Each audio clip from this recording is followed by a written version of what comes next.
No,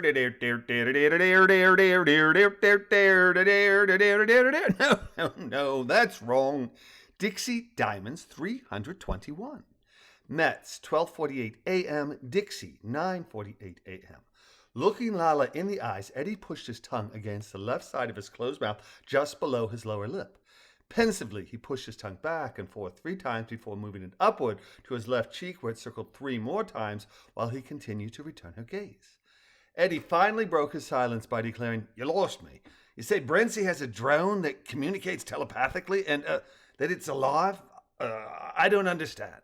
"Oh, Eddie," Lala exclaimed with a grin. "Well done! A less adroit deceiver would likely lie outright, but by stating that you don't understand, you have evaded rather than lied.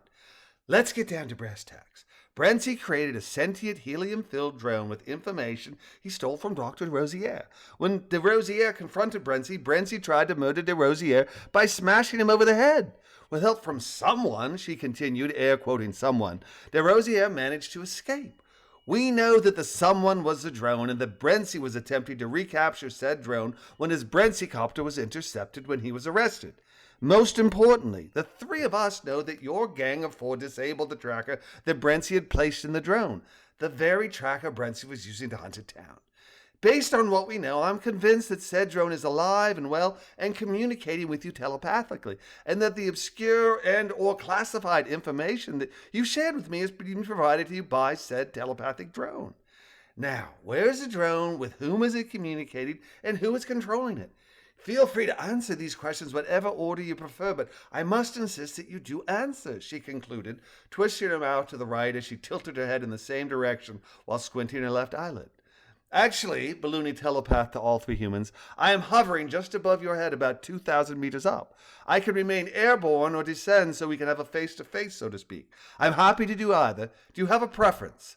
Much to her credit, despite the unique experience of communicating telepathically with Big B, Lala's face remained placid as she said, "Thank you for revealing yourself and for the invitation for face-to-face, but I'm afraid you'll upset Nala if you come into view, so perhaps it's best if we just chat a bit."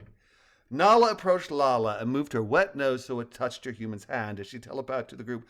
"Oh, Lala, thank you so much for thinking of me, but I'm fine," wagging her tail for emphasis. Lala, hearing and understanding Nala's words, opened her eyes wide and whispered, "Jesus, Mary, and Joseph, and let's throw in Jalungul, Mamargaran, and Garkin for luck."